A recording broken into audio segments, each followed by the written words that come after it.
আমার মনটা ভালো ছিল না, আর সে হঠাৎ এসে বলল যে চলো তোমাকে এক জায়গায় ঘুরতে নিয়ে যাই। তো সে আমাকে এই তো ঘুরতে নিয়ে আসলো, আর বলতেছিল জানো এখানে হচ্ছে আমি আর তোমার ভাই মানে আমার সম্বন্ধী স্কুল ফাঁকি দিয়ে এখানে আসতাম আমরা ঘুরতে, আর ইচ্ছা মতো পানিতে ডুবাতাম।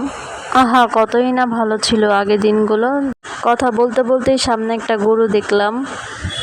হ্যালো এরপর গাইস, সে তার আসসালামু মনের কথা আলাইকুম। বলছিল। আমি আছি যারা যারা আফতাবনগর। আগের ওই আফতাবনগরের জায়গাটা যদি দেখতে গরুর পাচ্ছেন, হাটটাকে মিস এখানে করেন একসময় তারা বিশাল গরু গরুর হাট বসতো, ভিডিওতে একটি যা লাইক, আমাদের কমেন্ট অ্যান্ড অত্র শেয়ার করে এলাকার জানিয়ে ভিতরে যাবেন।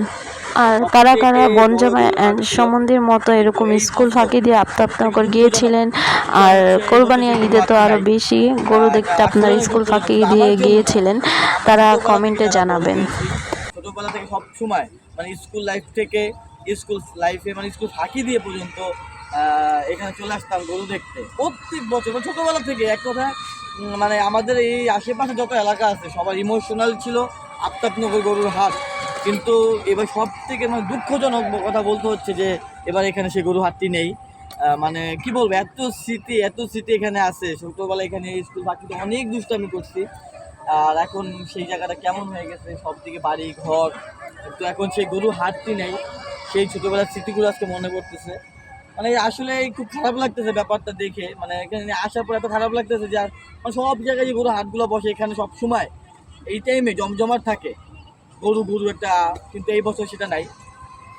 এই জন্য ভাবলাম আপনাদের কাছে আমার দুঃখটা শেয়ার করি, বা আপনাদেরও যারা আমার ভিডিও দেখবেন তাদেরও অনেকের দুঃখ লাগবে এই জায়গাটা দেখে। এখানে প্রত্যেক বছর আপনারা আসেন গরু দেখতে, কিন্তু এই বছর সেটা নাই, সেটা দেখতে পারতেছেন না। আছে কিছু ঘোড়া,